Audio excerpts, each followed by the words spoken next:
Cain Latori, the imperial guard of slave origin, was breathing his last while protecting the mad emperor who had made a pact with a demon until the very end. In those final moments, Cain wondered how history would remember him. Would he be remembered as a knight who maintained his loyalty until death, or would he be labeled a foolish loser who failed to read the currents of his time? Neither of these options appealed to him. Hallo Listein, the leader of the rebel army, appeared before him, shouting angrily and exhaustedly, questioning why Cain had changed the path of his sword at the crucial moment. Cain believed it was better to simply disappear from everyone's memory. Cain, who had lived 29 years as an orphan, considered this fate his own choice and asked Hallo, whom he addressed as the young master of the Duke's house, not to start a pointless fight. Hallo continued to scream in anguish, asking him why he didn't run away, and instead made this decision, then embraced him as he was dying, pleading with him to open his eyes and rise. After his death, Cain found himself walking in a surreal space resembling a vast expanse of water under a star-studded sky, wondering if this was death. He felt that the freedom he had gained was not as wonderful as he had imagined,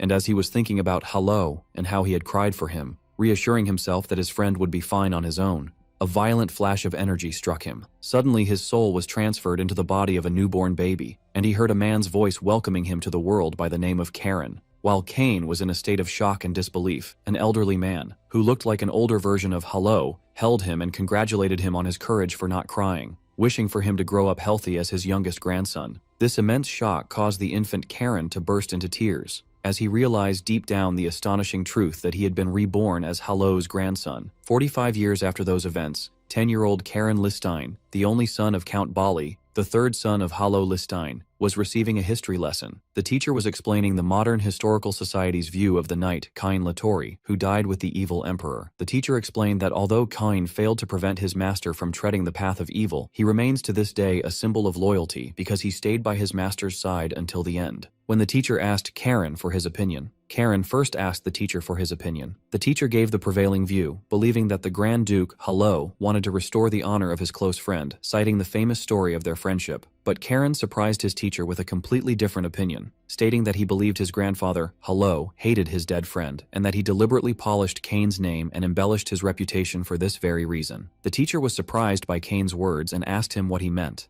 Karen explained his theory, saying that his grandfather could not forgive Cain for his decision to choose death instead of joining him on the path of revolution, thereby ignoring Cain's own wish to die quietly without being made a hero. The teacher was astonished but remembered unofficial records stating that the duel between Hallo and Cain ended too quickly for their comparable skills. The teacher realized that if one assumed Cain deliberately chose death over fighting his friend, Karen's argument became very compelling, and he marveled at a 10-year-old's ability to reach such a profound conclusion. The teacher felt extremely flustered, thinking to himself that if he agreed with this impudent opinion, the Duke's knights might cut off his head for lèse majesté. As he stammered, admitting he had never considered this viewpoint, Karen suddenly burst out laughing. Karen then revealed he was just joking, wondering why his teacher was so surprised. Afterward, Karen returned his thoughts to his current situation, confirming to himself that his name was now Karen Listein, the youngest grandson of the Duke Listein's family. It took him some time to grasp the situation, but he eventually came to the realization that he had been reborn as Hallo Listein's grandson. He wondered angrily how that fool dared to turn him into a hero against his explicit wishes. He should have understood without it being said. Later, Karen found his father, Bali, Hallo's youngest son, praying. After his lesson ended, Karen approached him and asked his father if he was worried about the upcoming awakening ceremony. Bali apologized to his son, and when Karen asked why, the father expressed his concern that he might have passed on his limitations, as he had been unable to awaken his magical power, unlike his uncles. Karen warmly reassured his father, affirming that no matter what anyone said, he was the best father to him. Bali was deeply moved by his son's words, embraced him in tears, and told him he was also the best son to him. He then affectionately asked him what he wanted for dinner, to which Karen enthusiastically replied that he wanted meat, of course. In his room, as Karen lay thinking about the awakening ceremony, memories of his past life as Cain returned.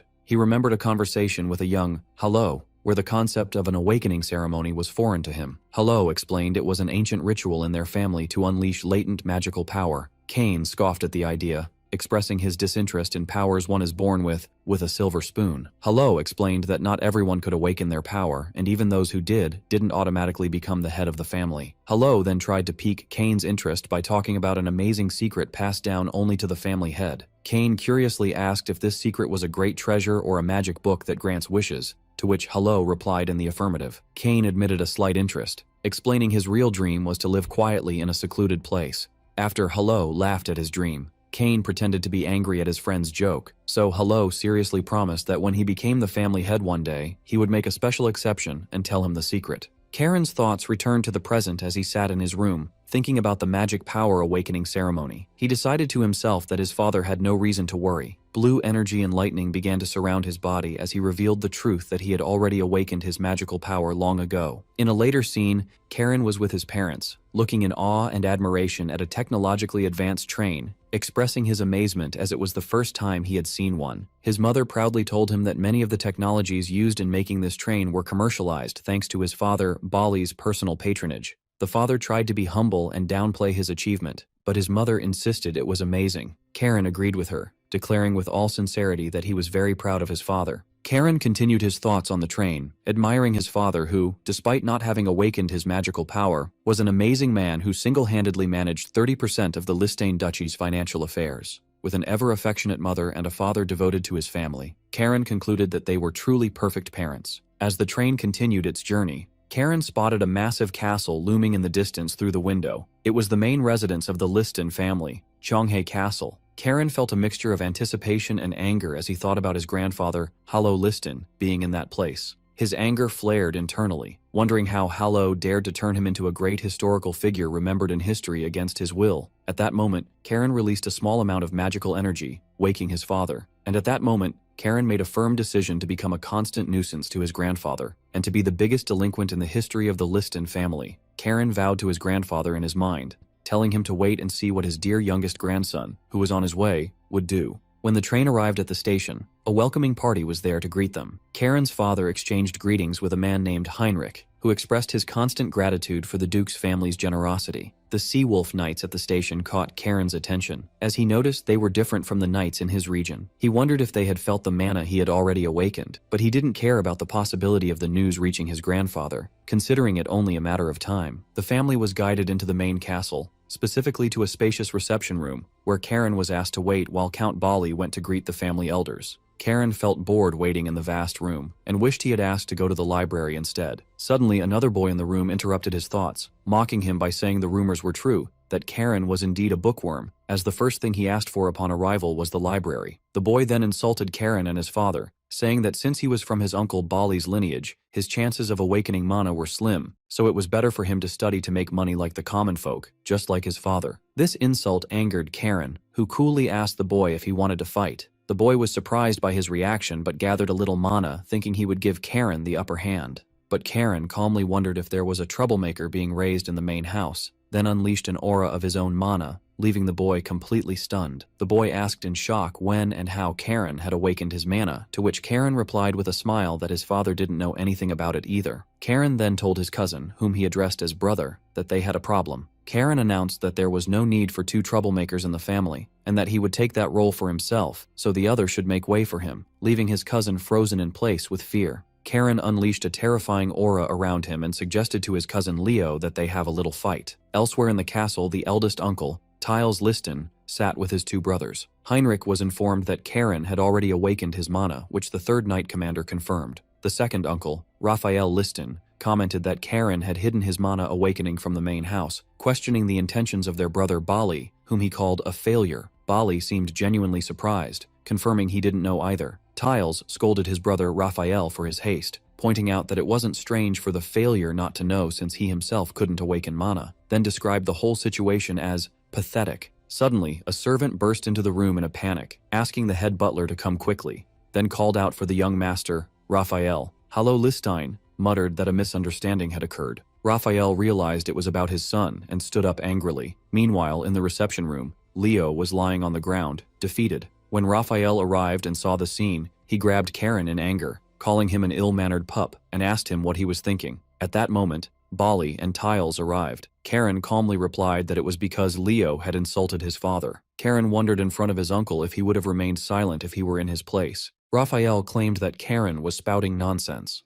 grabbed Karen and turned to Bali, telling him to shut up and that all of this happened because of his failure to raise his son. The head butler intervened at that moment, asking everyone to stop, announcing that the master of the house, Hello, would judge the matter himself. Raphael was ordered to let go of Karen, which he did reluctantly. Bali rushed to his son to check on him, and Karen assured him he was fine. After that, the head butler asked them all to go see the master of the house. As they walked down the long corridor, Karen thought to himself that it had been a long time since he last saw Yahello. Upon entering the study, Yahello, sitting behind his desk, confronted them with a direct question to Karen, asking why he had caused such a big incident immediately upon arrival. Bali tried to defend his son, but Yahello silenced him sternly, asserting that he hadn't asked him and that he would hear the answer directly from his son. Yahello told Karen that he knew he wasn't reckless enough to cause trouble without thinking of the consequences, and asked him for a detailed explanation of his actions. Karen was internally surprised by Yahello's willingness to listen to him before punishing him, describing it to himself as an inappropriate display of chivalry.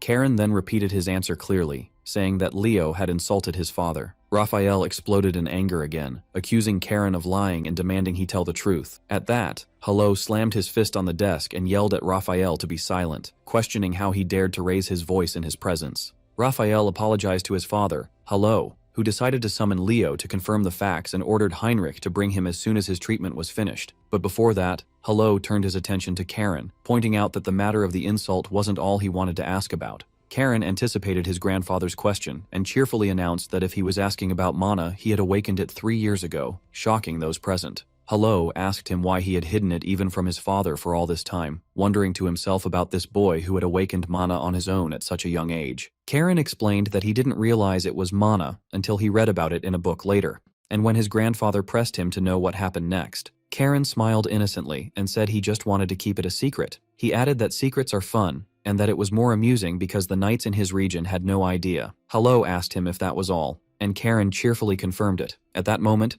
Leo arrived, his wounds bandaged, and Yahello immediately asked him if he had indeed insulted his uncle. Karen began an elaborate theatrical performance, speaking with feigned sadness about Leo's insult to his father, describing him as a vulgar man who only cares about money. Karen then continued by describing his own father as incompetent and arrogant, wondering how much grief he would feel if his father died without seeing the light. He then concluded his speech by admitting that, despite all that, he shouldn't have hit Leo, and that he had committed a great sin. Leo was horrified by this twisted speech and vehemently denied saying it. At that, Karen released a burst of his energy to intimidate his cousin. Yahello calmly asked Leo if what Karen said was true, and Leo fearfully admitted that it was.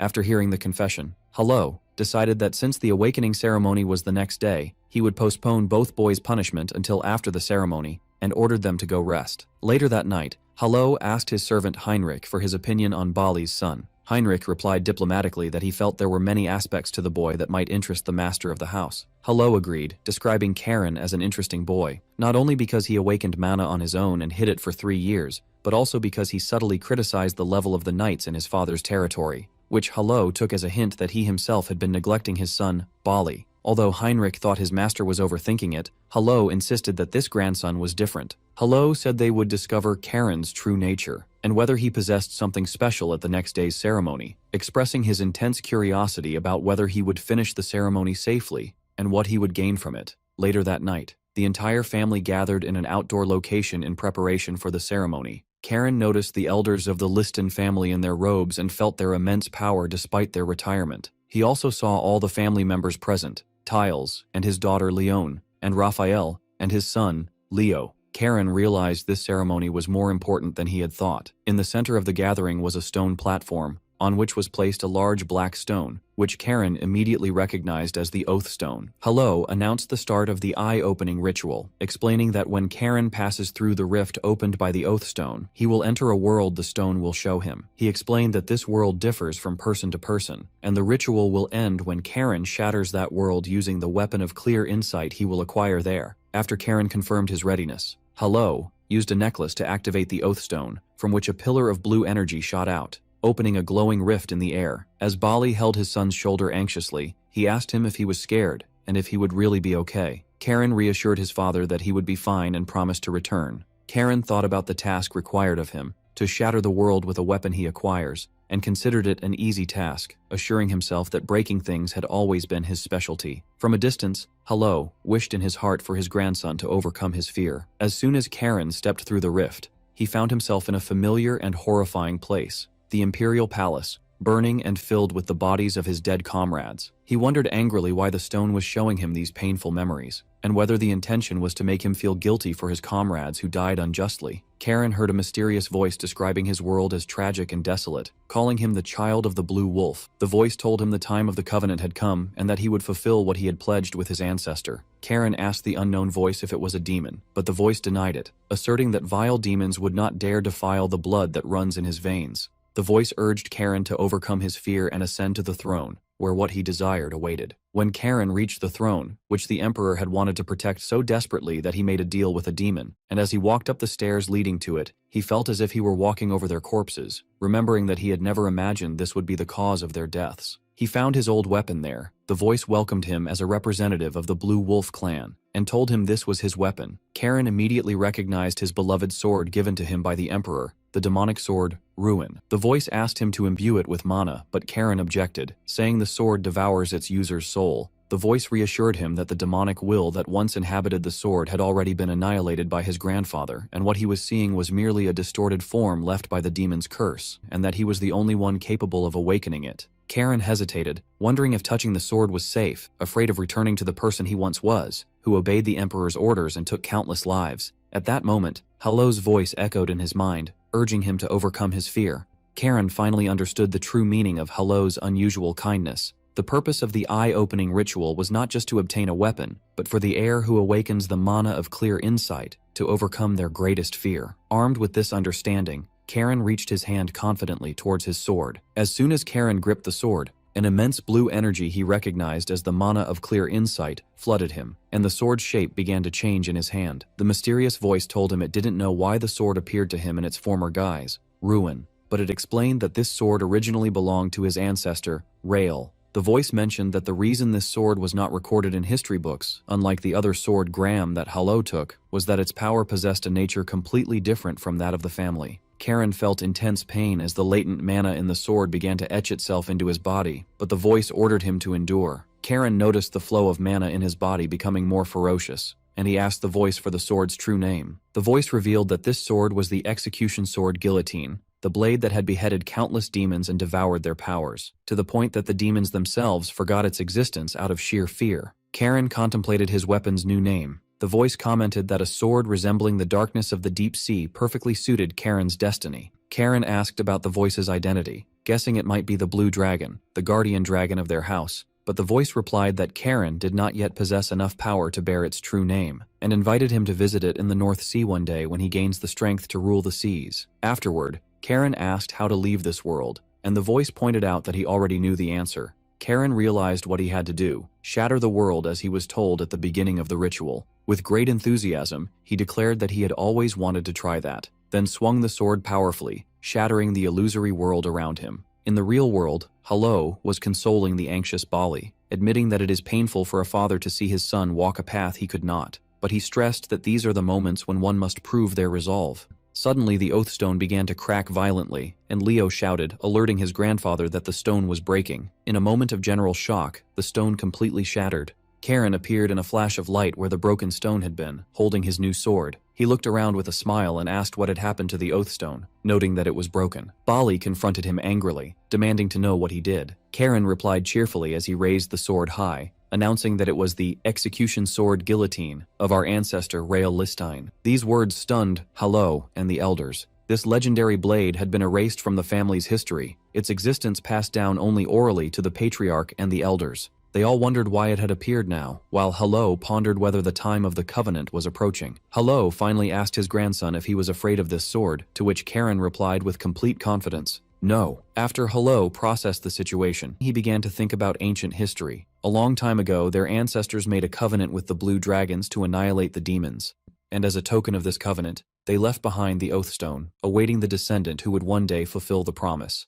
Yahello looked at his grandson Karen, wondering if he was the one destined to fulfill this promise. Accordingly, Yahello raised his hand and officially declared that Karen, son of Bali Listane, as the one chosen by the execution sword, Guillotine, was a legitimate member of Cheonghae Castle and a direct heir qualified to inherit the initiation rites. These words angered Raphael, who objected to granting these rights to such a brat. Meanwhile, Bali rushed to check on his son, but Karen assured him he was unharmed. Tiles, the eldest uncle, was deep in thought. admitting to himself that he had never heard of this legendary sword before, and that its aura alone was bone-chilling. In his mind, Tiles addressed his brother Bali, warning him that he would not let the matter of succession be affected by a new variable like his son, even though Karen was now walking a path no one had before. After that, Hello declared the eye-opening ceremony over and ordered everyone to return. As they were leaving, Raphael angrily confronted his older brother Tiles, asking if he was just going to stand by, to which Tiles calmly replied that they would sit and talk soon. Raphael thought that even someone as greedy as Tiles felt the danger. Raphael expressed his confusion and anger, wondering why Bali's son was chosen of all people. Tiles advised him that the most important thing now was not to fight among themselves. When it was time for his parents to leave, Bali asked his son with concern if he would be all right on his own. Heinrich reassured him that Cheonghae Castle was the safest place. Bali agreed that the castle was safe from external threats but expressed his worry about internal ones, though he added that his brothers wouldn't dare act recklessly in their father's presence. Heinrich approached them and informed them that Lady Sabina would oversee Karen's initiation rites. Both Karen and his father felt relieved. Sabina Listein, Hello's younger sister, was known for skills that were no less than her brother's, and she was nicknamed the White Wolf. Bali advised his son to be respectful with her, and Karen promised he would. Before leaving, Heinrich relayed a final message from Hello, stating that a permanent residence for Bali's family would be prepared in the castle and they could visit any time. Bali was deeply moved by this gesture from his father and thanked Heinrich, saying he could now leave in peace. He bid farewell to his son, asking him to take care of himself and to turn to him when needed. After the train departed, Heinrich led Karen through the castle, saying that Lady Sabina was waiting for him. Before they arrived, Heinrich gave Karen a piece of advice, asking him to avoid calling Lady Sabina by the title grandmother because she hated that title intensely. Karen thanked him for the advice, though he wondered to himself about the strangeness of it. They then arrived at the spirit training hall in Cheonghae Forest, a place only the direct bloodline was allowed to enter. Heinrich told Karen that Lady Sabina was waiting for him inside, and that Lord Leo was also there. At the special request of his father, Raphael, Karen was delighted to hear this and went inside, while Heinrich commented to himself that things were about to get noisy again. Karen felt a tremendous mana aura emanating from the hall even before he entered. When he opened the door, he announced his arrival, greeting the White Wolf, and a sharp voice from inside ordered him to enter without delay. Karen was surprised by Lady Sabina's youthful appearance. She welcomed him and asked if he was surprised that she didn't look as he had imagined. Sabina commented on how quickly time passed, as Bali's sweet son had already grown up. Karen immediately realized that her eternal youth was due to reconstructing her body with mana, an ability possessed only by those at the 8-star master level. Sabina ordered Karen to sit cross-legged next to Leo.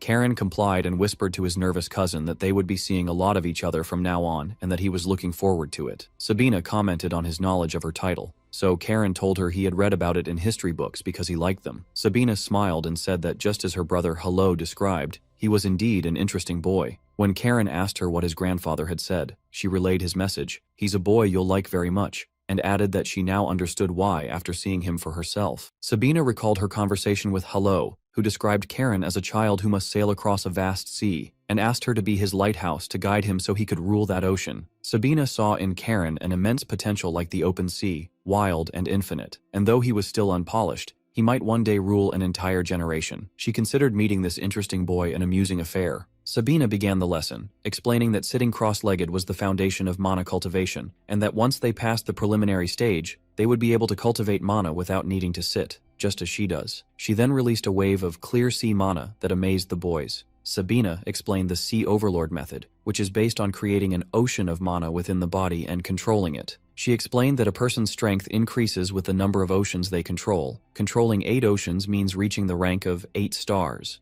As for mastering those 8 oceans as one vast sea, that is the realm of 9 stars. She added that there were only 3 people on the entire continent who had reached this level, and only 1 within the empire. Karen immediately realized that this person was his grandfather, Hello. Sabina confirmed that the only 9-star expert on the continent was her brother, Hello Listein. This statement ignited a flame of determination in Karen, who swore that in this life, he would definitely catch up to his grandfather. Sabina noticed this intense desire for power in the boy, and found him truly amusing, believing he would be worthy of training. Sabina began the mana training, ordering the boys to pour mana into the channels that were opened during the awakening ceremony, reminding them that the power of mana should not be controlled, but accepted. Sabina watched their mana waves, and Karen noticed that his mana waves were still a bit rough, and she guided him to start from the heart first.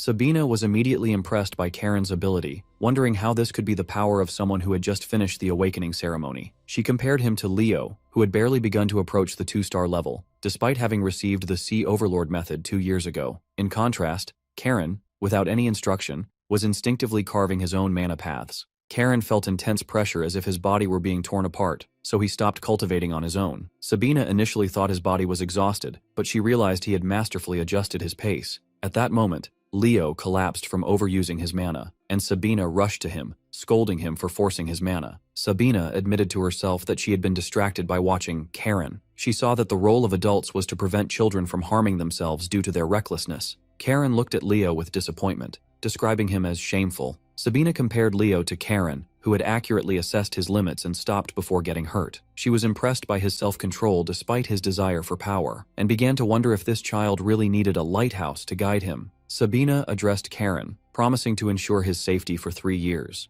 asking him to focus on building his strength during this period so he could protect himself. Karen agreed enthusiastically. Later, in the dueling training ground, Leo approached Karen and asked if he planned to use the guillotine sword even in training. Karen replied, wondering if there was a problem with that, explaining that his grandfather had given him a special scabbard to contain the sword's aura. The new instructor approached them and introduced himself, who would be training the boys in swordsmanship. As the commander of the Sea Wolf Knights, Xerus Winterguard, Karen greeted Sir Xerus politely, noting to himself that he was an 8-star expert. Xerus told the boys he would not address them by the title Young Master until they earned the recognition of the Sea Wolf Knights. Karen replied that he didn't mind and found it more comfortable, adding that he was well aware that earning the respect of the Blue Wolves through skill is a tradition in the Liston family. Xerus was surprised by Karen's unusual reaction, noting that most nobles would have been offended. Sir Xerus initially thought that perhaps a serious and steadfast heir had finally arrived for the family after a long wait, but Karen was confidently thinking to himself that, in the end,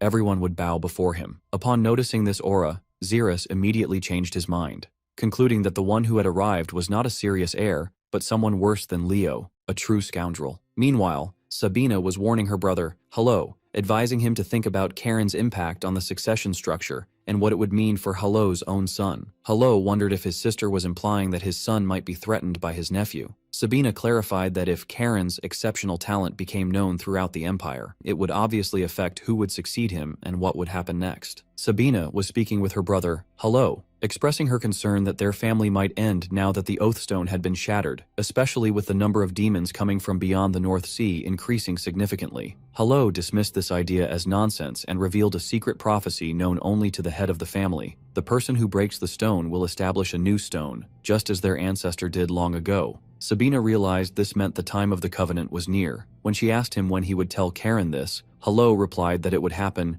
when the time is right. In the winter, Bali was reading a letter from his son, Karen. Karen wrote to reassure his father of his well-being and told him about his training progress, having recently mastered the 4th form of 2 different swordsmanship styles. He also mentioned that he was trying to get along with his relatives as his father had asked, and that he was taking special care of Leo. At the end of the letter, he jokingly asked for more money because his allowance had run out, which made Bali laugh with affection. In a conversation with Heinrich, Bali recalled how worried he was when he first left Karen at the castle 3 years ago. Heinrich reassured him that Karen had adapted surprisingly well and that the castle was no longer quiet because of him. Although Bali tried to advise his son not to attract attention, Heinrich wisely replied that a jewel will shine even if it stays in place. But Heinrich warned that the situation might change, as it would soon be impossible to prevent the news about Karen from spreading, and that as a blue wolf, he would have to carry out the tasks assigned to him. What worried Bali most was his brother's reaction to Karen's growing influence. Heinrich offered one last piece of advice to Bali, reminding him that Lady Sabina was very fond of Karen. Bali felt relieved to hear that. Bali expressed his feeling that the monthly allowance he sent had paid off, while Heinrich replied, expressing his happiness to see him joking and looking less worried.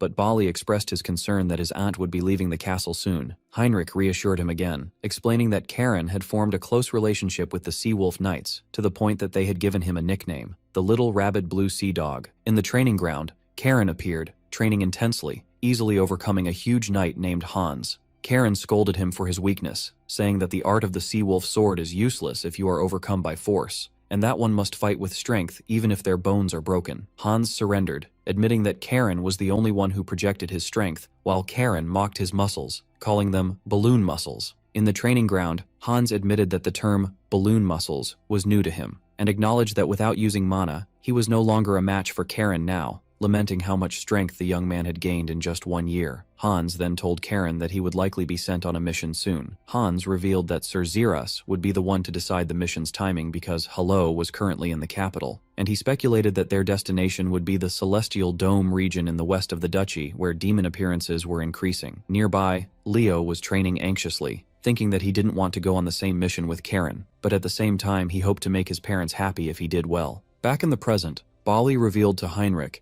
that the reason for his summons was not just Karen's letter. Bali gave him a small pouch, explaining that their territory's gate inspectors found it in a merchant's cart coming from the barony of Balos. Bali confirmed it was a drug called cocaine and asked him to investigate the matter of the barony of Balos, starting from the Blue Sea Castle. At the train station, someone got off the train wondering if this was the Blue Sea Castle. That night, Karen was wandering the castle grounds, after having snuck in and stolen a bottle of liquor from Xerxes' collection, commenting to himself that messing with Xerxes' collection was always exciting. As he was enjoying his drink, he heard a visitor asking the guard for Duke Listing on an urgent matter. The guard confirmed that the Duke was in the capital and that Knight Commander Xerxes was in charge. Karen interjected in the conversation, and when the guard recognized him, the visitor introduced himself as the young Baron Rohan Belos. Rohan recognized Karen from the rumors he had heard about him. Although Rohan's aide suggested going to the Knight Commander, Karen insisted that he would be the one to listen to his story, arguing that it was a matter of courtesy for a noble from their side to receive a visitor who had come in person on an urgent matter.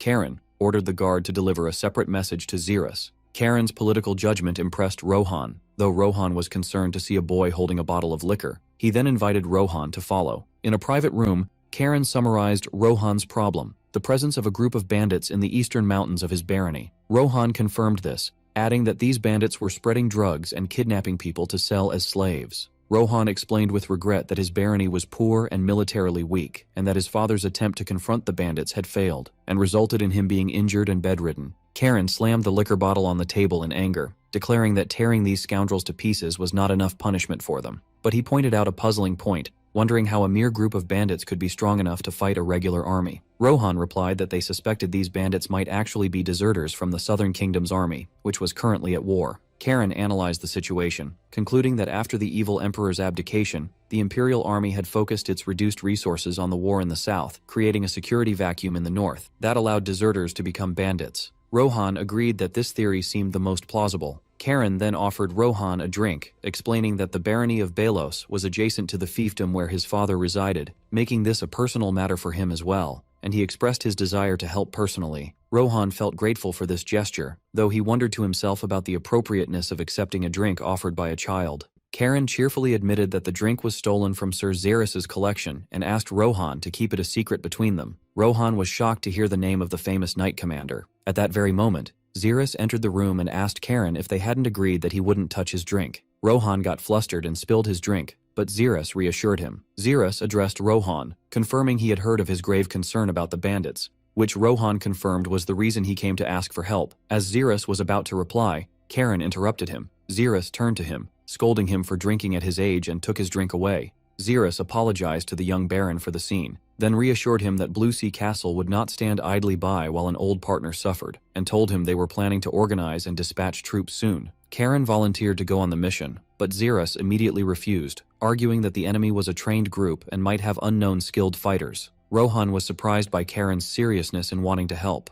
Xerxes objected, knowing that real combat was different from training. Karen argued that being overprotective was not good, but Xerxes insisted he would rather send him to face a clear danger in the west than an ambiguous one. At that, Karen smiled slyly and asked him what if he made him an offer he couldn't refuse. In a later scene at the train station, Leo was shocked at being forced to go on the mission, while Karen enthusiastically wrapped an arm around him, delighted that it was their first mission. Xerxes, who was watching the scene, realized he had been tricked and that Karen had used Lady Sabina as leverage. Xerxes thought that perhaps this was for the best, as a reliable guardian would accompany them. Xerxes realized that his agreement to the condition of Lord Leo going implicitly meant his satisfaction with the results of their training. Baron Rohan was also present to see them off, and he was very worried about the safety of the Duke's grandsons and his family's responsibility if any harm came to them. Xerxes tried to reassure him, and assured him that there was no need for him to worry, as he explained that with Sabina present, no harm would ever come to the boys. But Sabina interrupted him with a shocking statement, declaring that she did not intend to intervene unless the boys were in danger of death. This statement terrified Rohan and Leo. Xerxes commented on her usual audacity, and Sabina hinted that there was a reason preventing her from standing on the front lines, something Zeras seemed to understand and accept. At the train station, Sabina noticed Leo trembling, so she addressed him, saying she understood his fear, but she urged him to consider this mission an opportunity to prove how serious he was about his training over the past 3 years, and a chance to gain recognition as a member of the Blue Wolves. Karen interjected with his sarcastic style, wondering if Leo always needed someone to push him from behind. Leo responded angrily, but Karen's words awakened his resolve, and he realized it was time to prove himself. The magic train departed from Blue Sea Castle, heading to the barony of Belos. As the train moved away, Karen thought to himself that he hadn't expected this moment to come so quickly. On the train, Sabina explained to Baron Rohan why she couldn't appear on the front lines. Her presence at Blue Sea Castle was a secret, and if she were discovered, the bandits would disappear without a trace. However, Rohan remained concerned about sending only 2 children on this mission, as he noticed Karen showed no signs of tension, while Leo seemed extremely anxious. Meanwhile, Leo was remembering his mother's scolding. She had asked him how he could get close to Karen after the humiliation he suffered 3 years ago, which had stained his father's honor, assuring him that Karen was his rival, not his friend. When Leo remained silent, she called him a weak boy. Finally, Leo responded to his mother, explaining that Karen was not his rival. He explained the huge gap in talent between them, as Karen had reached the 4-star level at the age of 13, while he had only reached the 3-star level at the age of 15. Leo asserted that Karen was not his rival, but his goal that pushed him to work hard and move forward. His mother concluded their conversation by telling him that he only sees the trees, the competition, not the forest, the bigger picture. Back on the train, Sabina was talking to Leo, who admitted his nervousness as it was his first mission. Sabina asked him a direct question. Could he kill a man? Leo hesitated, but Sabina encouraged him, saying there was no need to doubt himself, and that she knew more than anyone how hard his training had been, reminding him that she was the one who trained him. Moved by her words, Leo addressed her as Master. The train announced its arrival in 20 minutes, so Sabina decided that during the mission, they would address each other as Master and Student. She then announced she would jump from the train to go ahead and scout the situation unnoticed. Rohan protested the danger of jumping from a moving train, but Sabina reassured him that he would not be held accountable for anything, because her nephews would be watching him from a distance. Karen commented with admiration on her audacity, and Sabina jumped from the train, leaving Rohan and Leo in a state of shock, wondering about the eccentricities of the Liston family. Upon their arrival at the barony of Belos, they were greeted by Rohan's father, the injured Baron Belos, who apologized for receiving them while seated due to his poor health. Karen replied politely, asking him not to worry about it, and asked about his injuries. Upon meeting the bedridden Baron Belos, the Baron thanked the boys for their concern and mentioned that he had met Karen and his father 10 years ago, commenting on how wonderfully he had grown, which must make his father proud. Karen, who was not comfortable with formalities, asked the Baron to speak simply with him, and the Baron agreed to call him Young Master Karen. The Baron showed keen insight, deducing that since Karen had been assigned his first mission, he must have reached the 4-star level in the martial arts at such a young age. The Baron expressed his confidence in the main house's judgment of the boy's abilities, but at the same time he felt concerned about sending 2 promising young men on such a dangerous mission.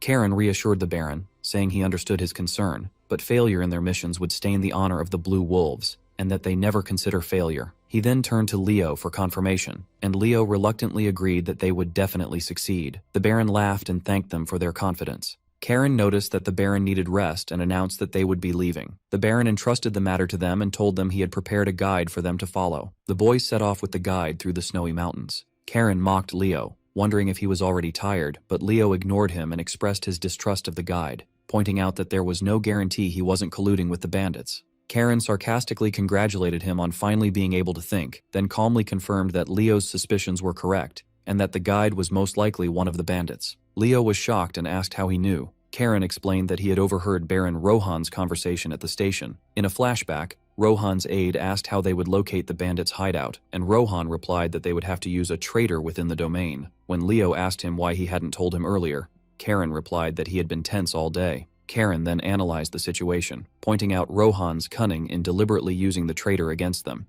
and explained to Leo that their current role was to be bait, as their kidnapping as young nobles would fetch a high ransom. Karen explained to Leo that the fact the traitor remained unpunished and alive until now was proof of this, which meant they had reached the point of desperation. The guide, Sven, led them into an ambush set by the bandit leader, who rewarded him with an extra sum because the targets were young nobles. One of the bandits noted that the 2 young men didn't look like they would follow them obediently, Karen and Leo stood ready to fight, and Karen declared with intense anger that he would not forgive them for spreading drugs in his father's land. Back at the Baron's residence, Rohan asked his father if he was okay. His father reassured him of his health. Rohan offered his father a cup of water, and the concerned Rohan asked his father if the two young men would be all right. The Baron father replied that Blue Sea Castle sending the boys without sufficient information was proof enough of their confidence in their abilities. He then added that Karen reminded him of Duke Yahello's younger days, not just in appearance but in his confident demeanor and his calm and dignified attitude.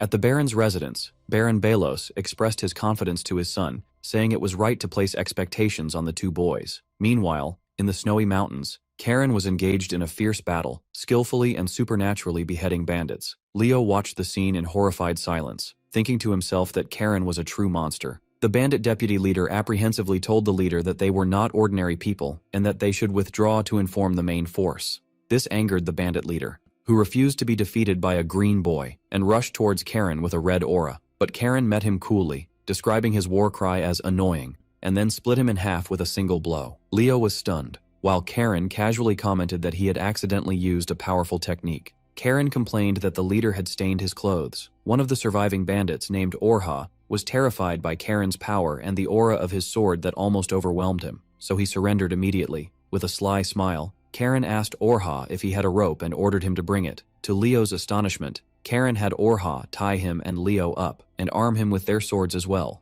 Leo asked why they were going to such lengths, and Karen explained that to be effective bait and uncover the bandits' base, their capture had to be convincing, as it was illogical for two nobles to be captured by a single unarmed man. As they walked, Karen began to interrogate their prisoner, Orha. The terrified Orha confessed that they were indeed deserters from the kingdom of Caius in the southern war zone. Karen asked him about their number in the fortress. Orha informed him that there were 130 of them, including 2 mages and their guard knights. Orha realized at that moment the magnitude of his mistake, and that the ones he had captured were not just ordinary nobles, but heirs to the great Liston family. Karen found Orha's story that their leader had promised them easy money to be illogical. He wondered why an elite like mages would be with a simple infantry captain, and why they would choose the poor barony of Belos to carry out robberies. Karen concluded that the story made no sense, and decided they had to see the truth with their own eyes. Upon reaching the bandits' hideout, they were greeted with surprise by other guards who wondered why Orha had brought hostages with him. At the entrance of the bandits' hideout, the guards questioned Orha about why he returned alone and with weapons.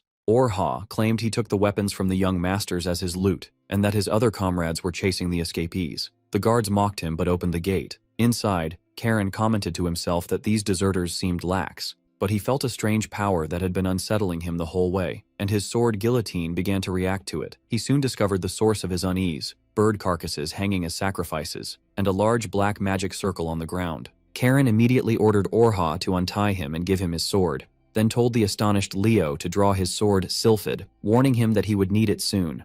At that moment, the magic circle was activated, and armed skeletons began to rise from the ground, causing Orha to panic. The bandit leader appeared, and mockingly welcomed the hostages for entering his mountain stronghold. Karen searched for the black mage with his eyes but couldn't find him, concluding he was hiding somewhere. Quickly, he grabbed Orha as a hostage, putting the sword to his neck and threatening to kill him if the bandits attacked. Leo was shocked by this act, which he considered a breach of noble honor. The bandit leader mocked Karen, asking if nobles weren't supposed to value honor above all else. Karen retorted, wondering why he shouldn't be allowed to do so. The leader found Karen interesting but declared that the hostage was worthless, and that Orha was completely useless, giving Karen permission to do as he pleased with him. The leader pushed Orha towards Karen. As Leo realized they were trapped, he asked Karen for his plan. Karen replied confidently that the plan was simple. They just had to eliminate the leader. The leader noticed Karen's blue mana aura and looked worried. Karen told Leo that he would take care of the leader and that Leo had to deal with the skeletons. Before Leo could process what that meant,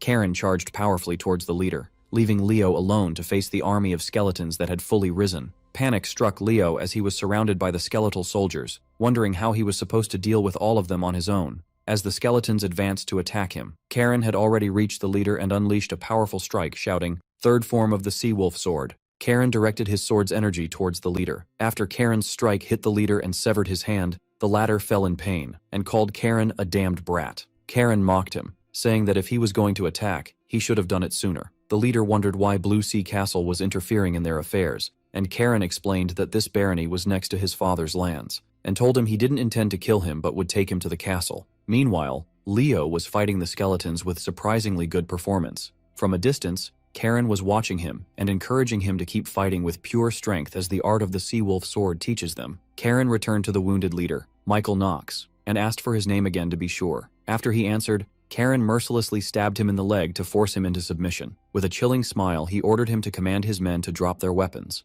which the leader did in agony. The defeated Michael lamented his defeat at the hands of two brats, but he warned Karen that when they arrive, not even someone from the Liston family would be able to handle them. Karen correctly guessed that the leader was pinning his hopes on the Black Mages. Karen mocked the leader's hopes, wondering if he really thought the Liston family would send just 2 children alone. He pointed out that the magic circle had disappeared, explaining that it was natural for them to have a guardian. At that moment, a massive explosion roared in the distance. Karen commented that because they wasted time with the leader, they couldn't capture the Black Mage alive. Sabina suddenly appeared, holding the severed head of the Black Mage. Leo was disgusted by the sight, while Sabina officially declared the mission a failure because they let the most important clue slip away, the living mage. Karen brazenly asked his aunt if she was at least impressed with his methods. Sabina responded by beating the defeated leader until he lost consciousness. Then she scolded Karen for his recklessness and for rushing into enemy territory without thinking, saying he was just like her older brother, Yahello, but she admitted she would give him extra points for this audacity befitting a member of the Liston family, while points would be deducted for resorting to taking a hostage.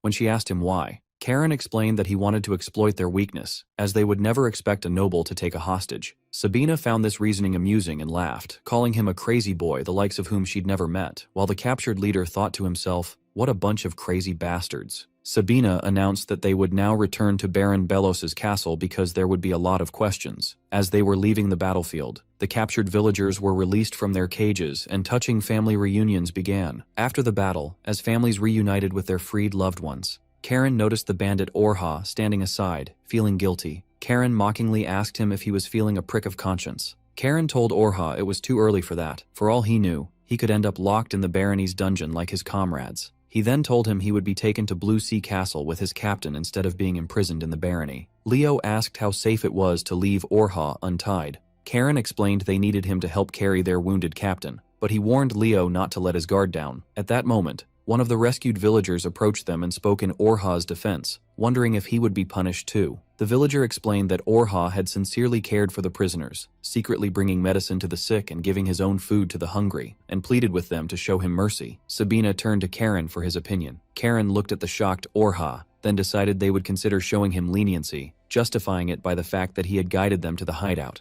Gratitude overwhelmed Orha, and he swore his complete loyalty to Karen until death. Leo interrupted the scene, calling Karen to see something important. Leo led him to a barrel, containing a huge, glowing magic stone. While the villagers celebrated and hurled insults at the captured bandits, Leo was sure the young master would prepare a feast for them upon their return. Karen was deep in thought. He finally realized the real reason for the large group of bandits in this poor and remote area, a magic stone mine that the Baron's family themselves didn't know existed. Leo noticed the scheming look on his cousin's face and asked him what plot he was hatching now. Baron Rohan and his father arrived to greet the rescuers. Rohan ordered the prisoners to be thrown in the dungeon, asking Sabina to hand over the bandit leader. But Sabina, claiming she was just a guardian, directed him to her students, Karen and Leo. Rohan invited everyone to a modest banquet, but Karen declined, saying they had to leave for Blue Sea Castle immediately. At that point, Rohan brought up the matter of the mission fee, admitting that his barony lacked the resources to pay it in full and requested a deferral of payment.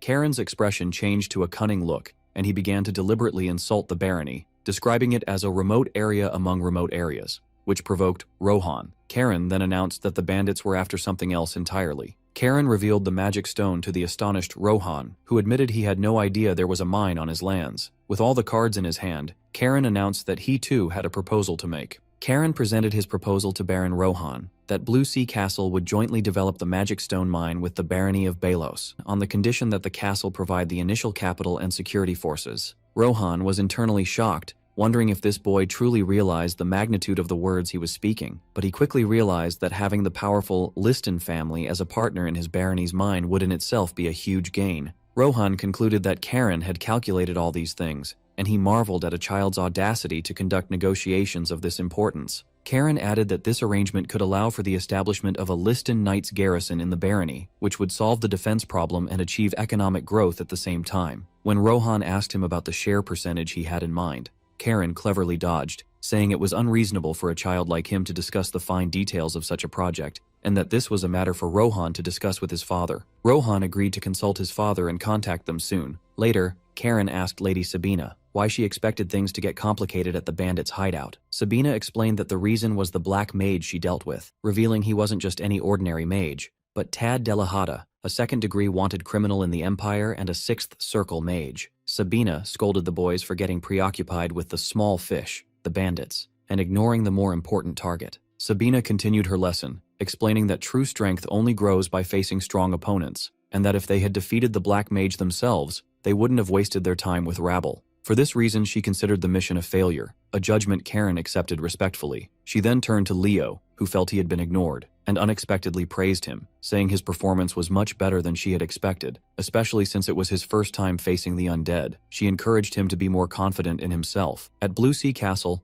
Yahello returned from the capital. His retinue greeted him and informed him of the knight's return from the west, and that Karen, Leo, and Sabina were on their way back from their mission. Suddenly, a messenger arrived with an urgent message from the Imperial Palace. Yahello opened the letter and was shocked by its contents, as the Emperor had mentioned nothing of the sort before he left the capital. His Majesty the Emperor had personally invited his grandson, Karen, to the capital. On the returning train, Orha was carrying his captive captain, Michael. Michael tried to persuade Orha to escape together, taking advantage of what he considered a security lapse. But Orha angrily struck him and refused, reminding him that he was the one who called him useless and disposable. Upon their return to Blue Sea Castle, they were greeted by family members. Bali sarcastically commented that Karen's surroundings were still as chaotic as ever, to which Karen retorted sharply, threatening him. Bali warmly welcomed his son, while Sabina spoke with him, concluding that her brother, Yahello, had likely summoned him, because of the trouble Karen had caused in the barony of Belos. Meanwhile, Bali was congratulating his nephew Leo on his great achievement,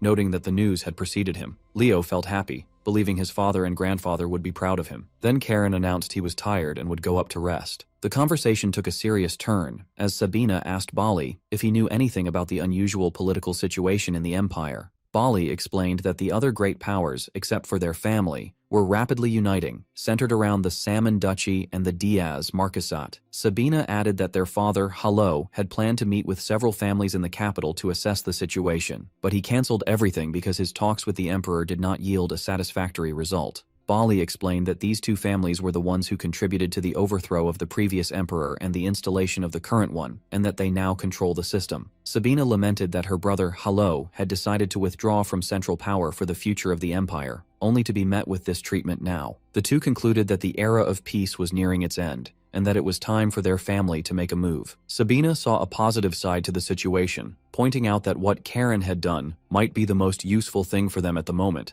as it gives them a justified reason to expand their influence by sending troops to the lands of other families. She described Karen as an interesting boy because he did something beneficial for the family at the perfect time. Bali told his aunt that she praises him too much, to which she replied that she wasn't really praising him. Later, Sir Xerus greeted them, congratulating them on their achievements in subduing the fugitive bandits. He announced that he would immediately begin interrogating the bandit leader whom Orha was carrying, vowing to extract every piece of information from him. When he asked about Orha's identity, Karen explained that for the time being, he was also considered a bandit, but since he had been an informant, he should be treated gently and then released, announcing that he planned to make him his personal servant, which Xerus agreed to. When the boys tried to go rest, Xerus stopped them, reminding them that their mission was not yet complete. Karen asked Xerus when he arrived, and he replied that he had arrived not long ago, and that they must write a report. When Karen asked if they had to write separate reports, Xerus allowed them to write it together. Karen immediately tried to palm the task off on Leo, arguing that he had done all the hard work. He then resorted to persuasion, pointing out that their uncle Tiles would read the report, and that this was Leo's chance to score points for himself by focusing on his achievements in the report, which convinced Leo. After their return, Sir Xerus ordered the prisoners to be locked up,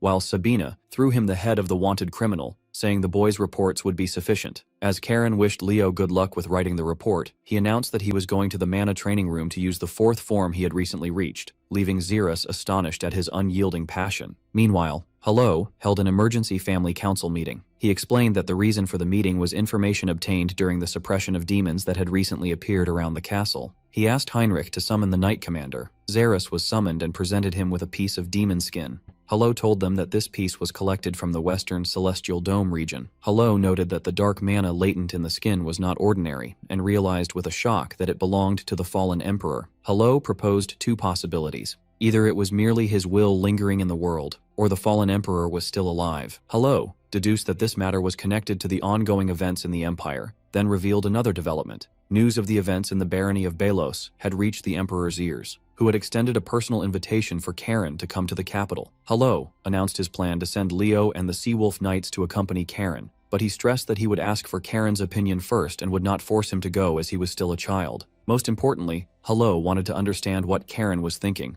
when he made that deal with Baron Belos, so he ordered Xeris to bring him. Xeris found Karen meditating in the training room. Karen asked Xeris when he had arrived, and he replied that he had arrived not long ago. Karen told him that besides the immediate family, Sir Xeris was the only one allowed to enter, but he didn't remember Xeris ever entering the training room before, which meant it must be urgent. Xeris informed him of his summons to the family council to discuss an impending trip to the capital. Xeris replied that the head of the family had summoned Lord Karen to the family council, and that he would hear the details directly from him. Upon Karen's arrival at the council, Hello told Karen that he had just learned of his first mission's successful conclusion, to which the other confirmed. Hello told him that he immediately questioned him about why he acted independently, and overstepped his authority in negotiating with the House of Belos, wondering if he had considered that his arrogant behavior might be a great insult to them. Karen realized this was an interrogation, not praise, but he denied the charge, explaining that he had only made a single proposal to the young Baron Belos, and that the latter had accepted the offer of his own free will. In the council hall, Karen defended his actions before his grandfather, explaining that he had judged there was something more important than noble etiquette. When Hello asked him what could be more important than courtesy, Karen replied that it was the honor of the family. This response deeply impressed Hello, who thought to himself that Karen could have boasted about the gains from the deal and taken credit for himself, but instead he put the family's interest first, describing this act as splendid conduct. Based on this, Hello announced his decision. He acknowledged that the deal Karen had brought would greatly benefit the family, and he tasked his son Bali with handling the formal negotiations.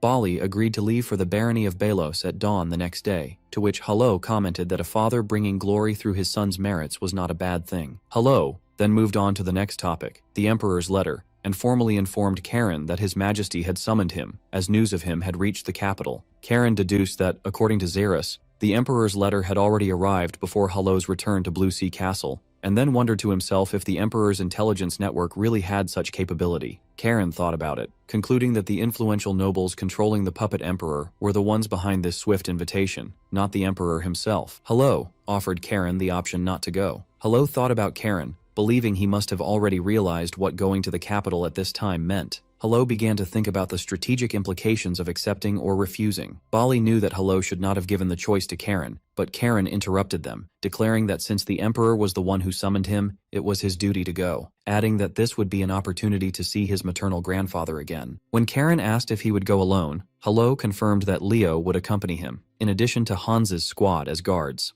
Karen questioned the need for separate guards with his grandfather present, so Hello shouted jokingly that the guards were not to protect him, but to control the trouble he might cause.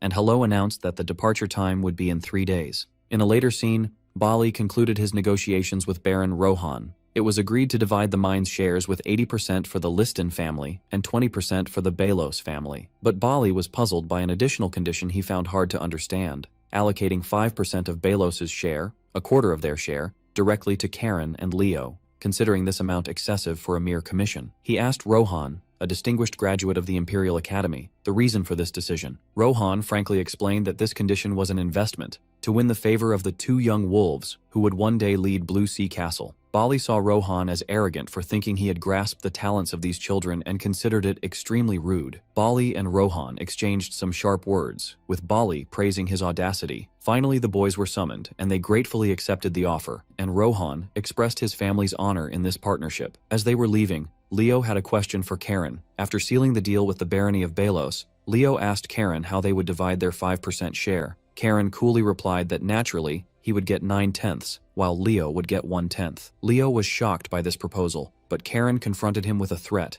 prompting the terrified Leo to agree immediately. Bali and his aide were watching the scene, and the aide commented that the two boys, who used to fight fiercely in their childhood, had now become inseparable. Upon arriving in the capital, Leo was excited and nervous, admitting that he had only heard rumors about the place and didn't know how to act. Karen reassured him, but Leo protested that he was about to meet the emperor and his excitement was justified. Then he began to dream of going to social parties to meet the beauties of the capital. Dacus. Sabina, who had overheard their conversation, joined them and commented that Dacus was an interesting place full of strong fighters and that it would be a good experience for them. She then asked for wine glasses to congratulate them on their first mission, and with sarcasm from Karen, who pointed out the lack of wine glasses in a 13-year-old boy's room, she poured the wine into water cups. Sabina asked Leo if he had tasted wine before, and he admitted that Karen had given him some before. Sabina offered Leo a glass, and he accepted it. Sabina raised her glass, praising their remarkable growth, and Karen thanked her as his teacher. She then announced that the 3 years she had promised to protect them were now over, expressing her regret that she would not be able to see the trouble they would stir up in the capital. Leo was saddened to hear that she would soon be returning to the North Sea and asked if that meant they would not see her again. Sabina scoffed at his sensitivity, then advised him not to go to parties with Karen,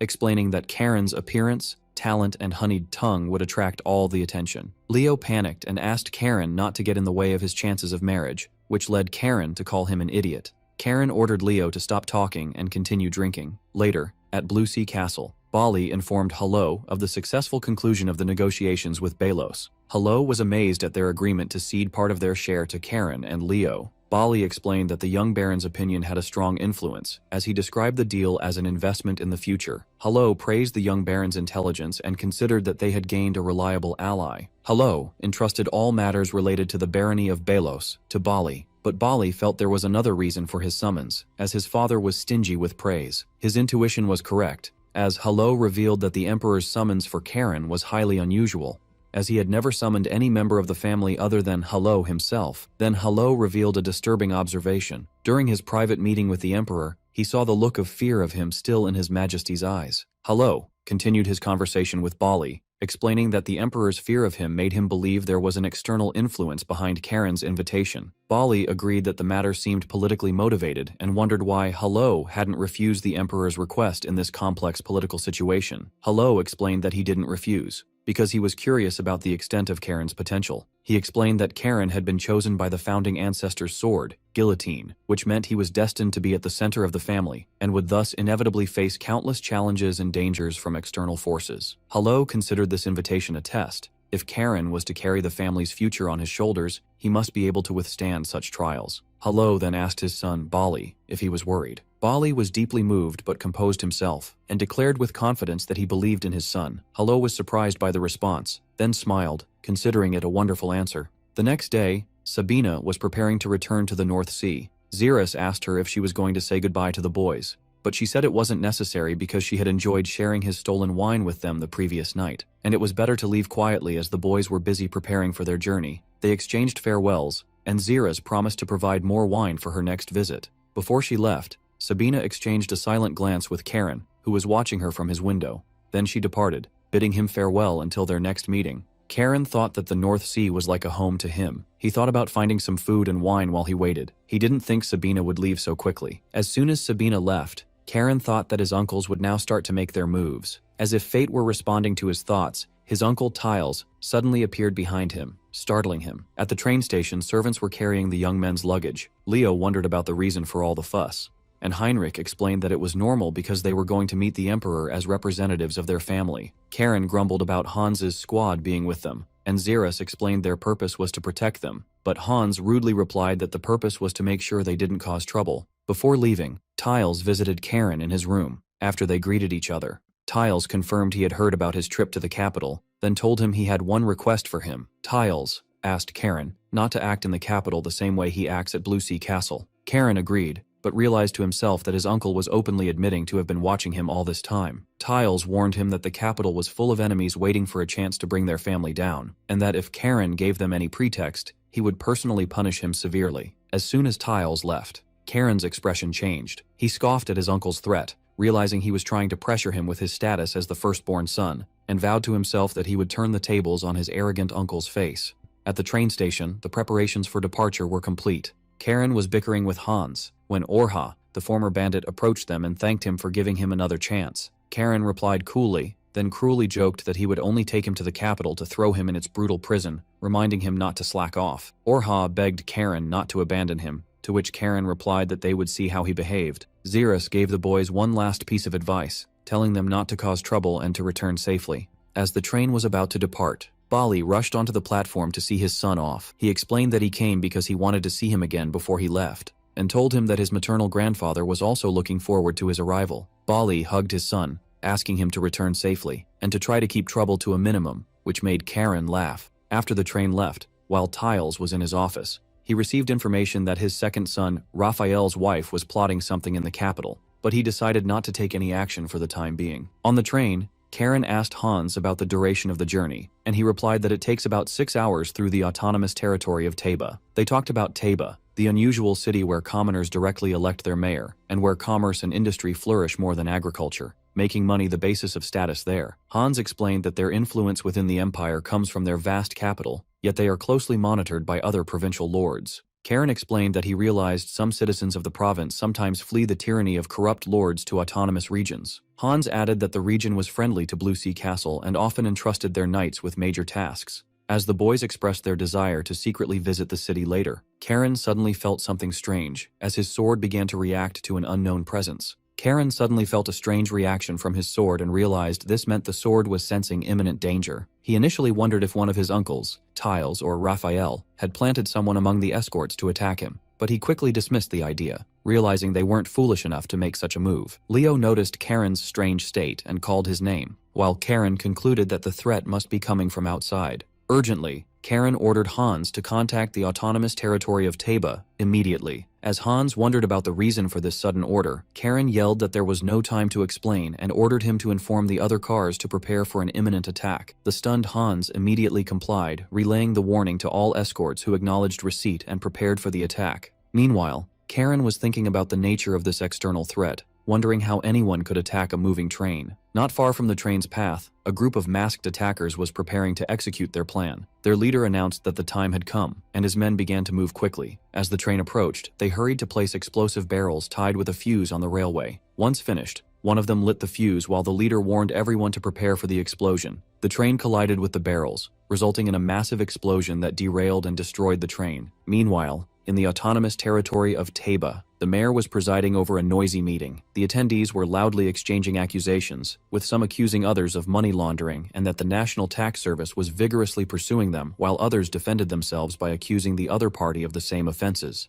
The argument escalated and someone demanded the mayor punish his opponents, whom he called criminals. The mayor wished he hadn't attended the meeting, thinking to himself that he should have retired after serving as finance minister, feeling sorry that the city had turned into a chaotic arena, and a constant struggle between the noble and commoner guilds. An aide interrupted the meeting with an urgent message for the mayor, who allowed him to approach after dismissing the bickering attendees. One of the remaining attendees asked if the news was about the tax investigation, but the mayor calmly replied, lighting a cigarette, that this petty investigation no longer mattered at all. When asked if the investigation had been cancelled, he replied, no, saying the investigation could go to hell. He then revealed the shocking news. 5 minutes ago, the train heading to the capital from the Liston family's territory had exploded, and the Grand Duke's 2 grandsons were on board. The man was stunned, and the mayor calmly explained that the meaning of this incident was that they were all as good as dead. Back at the crash site, Karen rose from the wreckage. Hans worriedly asked if he was injured, and Karen replied that it was just minor scratches. Hans immediately requested a status report,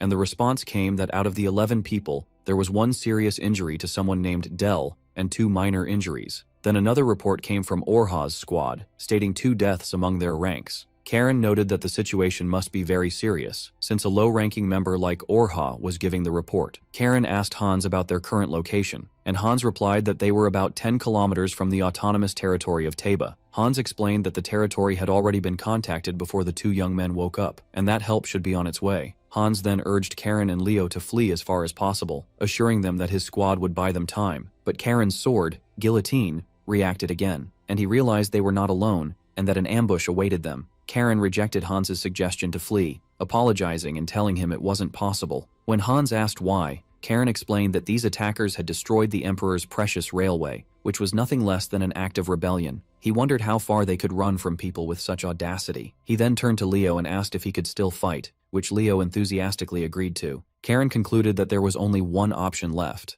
As one of the masked attackers staggered from a surprise blow, Karen appeared behind him with a confident smile. Karen declared that they all must be killed and began the attack. The attacker's leader noted that the number of defenders was more than he expected, so Hans ordered the second squad to get off the cars and form a defensive line to protect the young masters. Hans informed Karen that every enemy attacker was at least a 3-star level, while Karen noted that their leader standing at the front exuded the aura of a 6-star fighter. The leader called him by his name, Karen Listein, and ordered him to drop his weapon and surrender. Karen noticed the leader's voice was magically altered. Then the leader offered to let the knights and servants live in peace if he cooperated quietly. From this offer, Karen deduced and told Hans that the attacker's goal was to capture him alive. He asked him if he realized what that meant. Hans understood what Karen was implying and begged him not to do it. But Karen shouted, wondering why he was stopping him, and declared that since they couldn't kill him, it meant he was the one who could kill them. Leo sighed at his cousin's recklessness, while Hans ordered all squads to engage, to protect the two young masters. A fierce battle broke out, with the Listein knights forming a defensive circle around the two young men as they fought the attackers fiercely. The clash between the knights and the masked men escalated, and the battle between them intensified. Karen was attacking the masked men, moving between them one by one. Karen mocked the attackers' hesitation to approach him and offered to go to them himself. At that, the leader ordered his men to fall back, declaring he would handle Karen himself. Karen commented that the boss had finally decided to show up, but Hans stepped in front of him, telling him to back down because this opponent was too dangerous. The leader mocked Hans, calling him a sea knight, rushing to his death. Hans retorted defiantly that they would see who would die, and charged at him, letting out a war cry. The clash between Hans and the masked attacker leader began. The leader launched a fierce attack, but Hans managed to block it with difficulty, surprised at his ability to deflect such a powerful blow. Through the leader's fighting moves, Hans realized his identity, wondering if he was the 6-star knight from the Sultanate of Bavar, Sion Hakimi. Hans was confused as to why a knight from the Sultanate of Bavar was in the Empire's territory, especially with a non-aggression pact between the two countries. He also wondered why he was specifically targeting the Listein family, as there was no significant animosity between the duchy and the Sultanate. Despite his confusion, Hans decided he would find out the truth for himself, feeling confident because the tide of the battle was turning in their favor, as the two young masters were also fighting well. But in a moment of distraction, Hakimi seized the opportunity and dealt a powerful blow to Hans. Hakimi mocked Hans for letting his focus waver, pointing out that his knight's formation had already collapsed. Hans retorted angrily as he gathered his strength, but Hakimi struck him again and told him that resistance was futile and offered him to surrender. Hakimi looked around and saw that his knights had already been defeated and that his formation had crumbled. Hans offered Hakimi and his men a chance to surrender, assuring them he would guarantee their lives and asking them about the point of dying in a foreign land.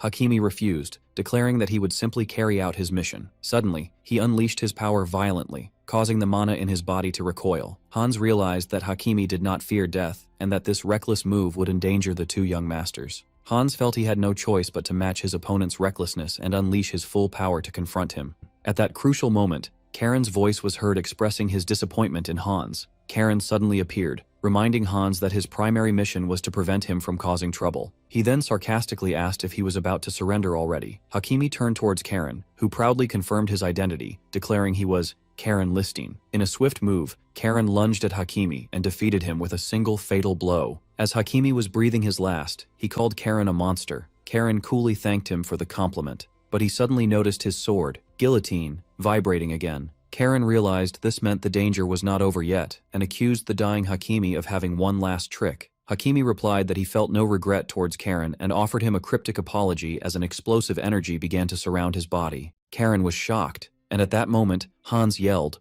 ordering all knights to protect Lord Leo, who was standing stunned in the middle of the battle. Without hesitation, Hans threw himself in front of Karen to shield him from the imminent explosion. Karen yelled, asking what was happening, and Hans told him that Hakimi had used a self-destruction spell. As the explosion began, Hans apologized to Karen, considering what had happened to be due to his own incompetence. In his final moments, the dying Hans pleaded with Karen to save his own life. A massive explosion followed, devastating the surrounding area. In the midst of the chaos, Karen heard a mysterious voice scolding the foolish human who dared to awaken it. The voice announced that since it had tasted the blood of knights for the first time in a while, it would do its part, advising Karen to close his eyes tightly so his eyeballs wouldn't explode. After the smoke cleared, Karen found Hans unconscious on the ground and tried to wake him. Hans woke up angry, scolding Karen for his indifference after he had sacrificed himself to protect him. Karen coolly retorted, asking who had asked him to be saved in that manner. Another voice coming from Karen's sword interrupted them, mocking them and saying that if it weren't for it, Karen wouldn't have survived,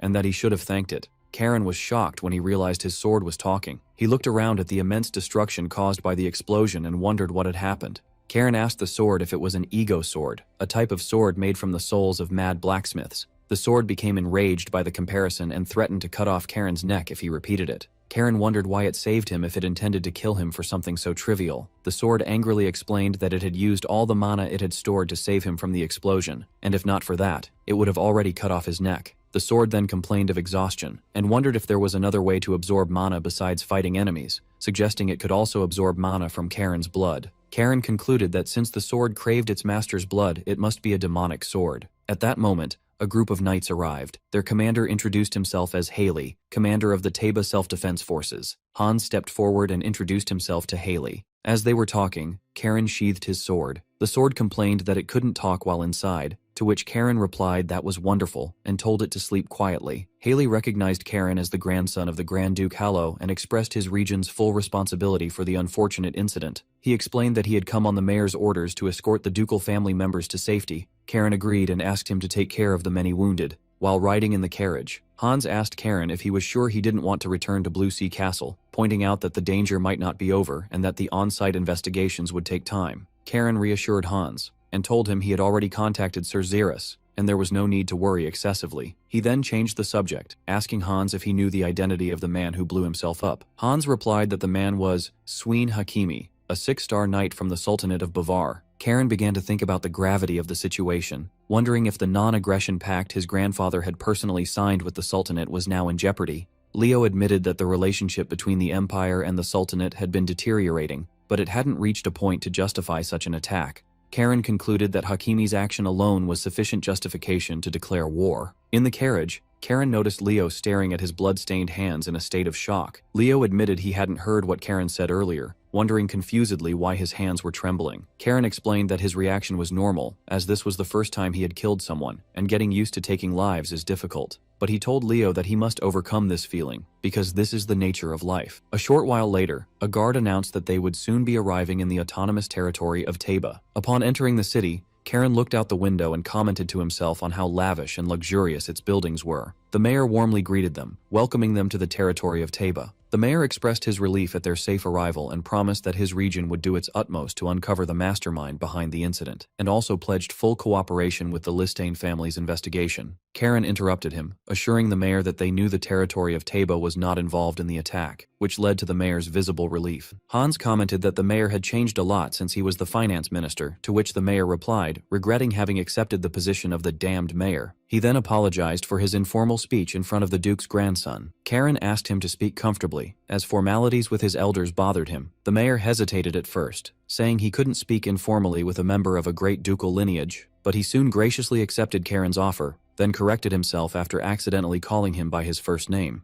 To change the atmosphere, the mayor suggested they move to another place to continue their talk. In a private room, Karen began to question the mayor, pointing out that the attackers had used explosives, not mana, to destroy the railway. He explained that explosives can only be obtained through the Military Supply Administration, which is strictly managed by the Empire, making it nearly impossible to smuggle them from within. Karen then proposed his theory, wondering if the explosives had been smuggled from outside the Empire, specifically from the Sultanate of Bavar. He reminded the mayor that the Empire and the Sultanate were the only two capable of manufacturing such high-quality explosives, and hinted that the situation would be embarrassing for the mayor if merchants from Teba were involved in such smuggling. The mayor was shocked by the accuracy of Karen's deduction. The mayor realized that if he didn't agree with Karen's theory, he could be seen as an accomplice, so he was forced to concede that the probability of smuggling was high. In his heart, the mayor cursed the stupid smugglers who had put him in this difficult position. At that point, Karen asked him to remember one thing, that the Seawolf Knights and members of Blue Sea Castle were harmed in this incident. The mayor realized he was being cornered,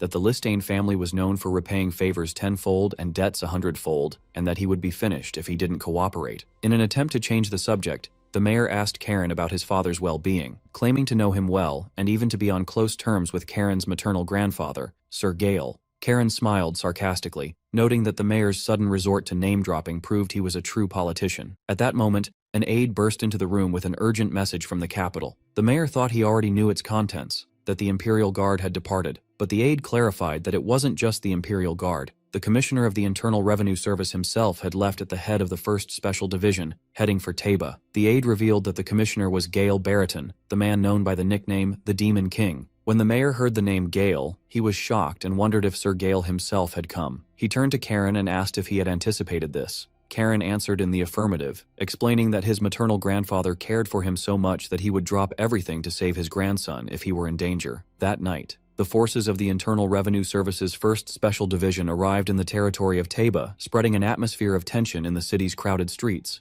Commissioner Gale Barrington led them, with a stern expression that did not bode well. Elsewhere, Grand Duke Yahello was observing the scene, having just arrived. His attendant commented that his arrival was swift, to which Yahello replied that it concerned his grandson. Meanwhile, the merchants of Taba were in a state of anger and confusion. They were surprised by the decision to conduct a sudden tax investigation that very night, without giving them any time to prepare, and they complained that the infamous 1st Special Division would be handling the investigation. In the meeting hall, the mayor was trying to calm them down when Karen and his group entered. One of the senior merchants supported the mayor's position, emphasizing the gravity of the situation. Karen addressed the assembled merchants, explaining to them the magnitude of the disaster they were facing. He reminded them that not only was the Emperor's railway destroyed, but the Grand Duke's grandson and members of Blue Sea Castle were also attacked. He added that the attack was carried out using explosives presumably smuggled through the trade guilds in the territory of Taba, and then asked them if they now understood the seriousness of their position. The merchants were stunned and tried to back down, claiming they were only asking for more time to prepare. Karen asked the merchant who was speaking for his name, and he introduced himself as Viscount Homer of the Homer Trading Group. Karen calmly replied that he would personally make sure to deliver the Viscount's name to his grandfather at the National Tax Service. The Viscount was terrified and begged Karen to reconsider, admitting that he had spoken hastily. At that moment, the arrival of the 1st Special Division and the Commissioner was announced. Gale and his men entered, and he announced the immediate start of the tax investigation into all trade groups. He explained that the tax service had received reports of wealth accumulated through smuggling and tax evasion, and that the Emperor himself had ordered a thorough investigation, demanding everyone's full cooperation. Leo whispered to Hans, asking if the 1st Special Division was really that scary. Hans explained that this division deals with high-ranking merchants and nobles,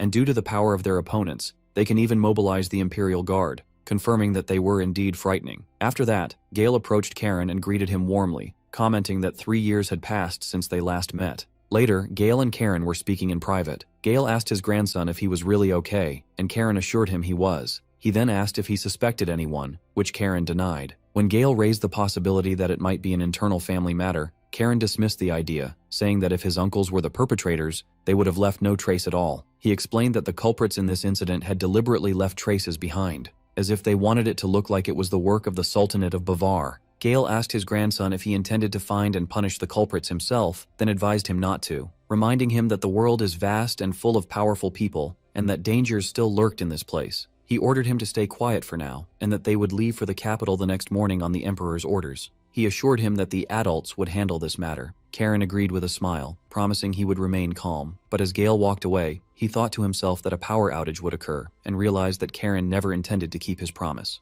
That night, at the residence of someone named Owen, there was a flurry of activity as a carriage was hastily loaded. From the carriage, his wife asked him if he would come with them. He reassured her that he would follow them soon and ordered the carriage to depart. As the carriage drove away with his family calling out to him, Owen watched them leave, thinking that he had sent his family away first, and then cursed the situation he found himself in. Elsewhere in the city, Grand Duke Yahello was watching from a rooftop. One of his men informed him that their targets had started to move, so Yahello ordered the cleanup to proceed quickly and without any mistakes. Meanwhile, Karen was in his room, sharpening his sword in the middle of the night. Sir Xeris, who had just arrived, interrupted him, asking if he was planning to stir up trouble again. Karen mentioned he had heard that Commissioner Gale had forbidden him from going out, and asked Xeris if he also planned to stop him. Xeris explained that he had only come to deliver an order from the head of the family, Grand Duke Yahello. Xeris officially recited the order to Karen Listein, youngest grandson of the Listein family. Upon receipt of this order, you are to find the culprits immediately and collect the blood price for the dead. He concluded the order by instructing Karen to show them clearly what the law of Blue Sea Castle means.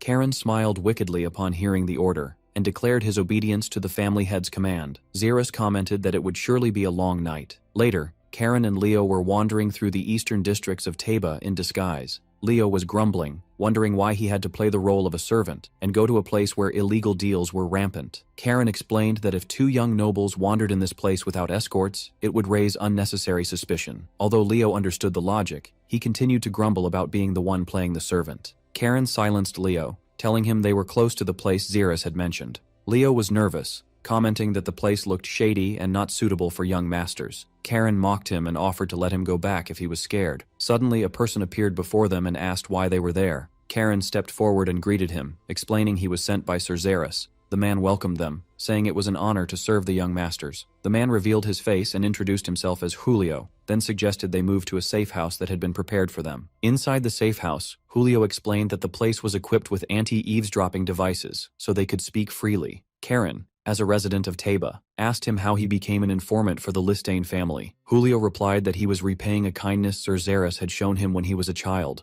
Karen got straight to the point, saying they had intelligence that someone was planning to attack the Listane family by smuggling explosives and exploiting information about their trip to the capital. Karen asked Julio if he knew the identity of the culprit, and Julio answered yes. He explained that based on the information he had gathered, there were only two trading groups in the black market that dealt with explosives. They were the Kerr Group and the Caligo Group, but he added that the Kerr Group was in the process of withdrawing from the black market. Karen asked about the nature of the Caligo Group, and Julio told him it was a group composed of former slaves who would take any job as long as it was profitable. Julio then revealed a crucial piece of information. He had received news that members of the Caligo Group had left the city earlier that day, which shocked Karen. Julio acknowledged that the Caligo Group's departure at the same time as the attack made them highly suspicious. Karen began to analyze the available options: the Kerr Group, which was withdrawing from the black market, and the Caligo Group, composed of former slaves who would not refuse any profitable job. Leo pointed out that there wasn't enough time to investigate both groups and asked about their next destination.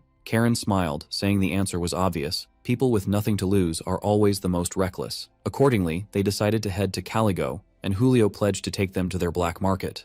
Meanwhile, Mayor Glynn was talking with Commissioner Gale. Glynn asked Gale if he was really comfortable letting Karen act on his own. Gale replied that his son-in-law, Grand Duke Yahello, had sent him a personal letter begging him, so he had no other choice, adding that wolves have their own way of dealing with wolves. Gale then revealed that Karen himself had asked him for a favor, to come up with any possible excuse to delay him and keep him out of his way. Despite being impressed by his grandson's audacity, Glynn expressed his concern, noting that Karen was only 13 years old. Gale dismissed these concerns, saying Karen had already proven his ability, and for geniuses, age is just a number. But Glynn insisted that Teba was a place where danger could strike at any time, and that some of the trade groups there were bribing politicians in the capital to expand their influence. He added that while Duke Yahello chose to remain on the border, the powerful noble families in the capital were watching the Listane family closely, and Teba was full of people who would do anything to win their favor. Gale explained that this was the very reason the Emperor had intervened in Teba's affairs, to prevent the Empire from being run by those who only act for their own gain. Gale then dropped a bombshell. Sir Mason was in Teba. Glynn was shocked, wondering if he meant the Unbreakable Shield, Mason the Eight-Starred. Back with Karen and his group, they finally arrived at the entrance to the Caligo Black Market. Julio confirmed that this was the only entrance, and explained that in emergencies, it could be sealed from the inside. A fact Karen commented was brutal. As they were preparing to descend, they found their way blocked by guards who had seized and bound Julio. One of the guards informed Julio that they were not receiving any customers that day on the boss's orders and told them to go back. When Julio asked why, the guard claimed he didn't know and asked them to leave politely. When they continued to ask questions, the guard drew his sword threateningly. Karen coolly challenged the guard, inviting him to try his luck and draw his sword to see what would happen. The guard hesitated while Julio pleaded with Karen to calm down. At that, Karen turned to Leo, who was disguised as Orha, and ordered him to start Plan B. Leo was confused and shocked, thinking to himself that they never had a Plan B in the first place.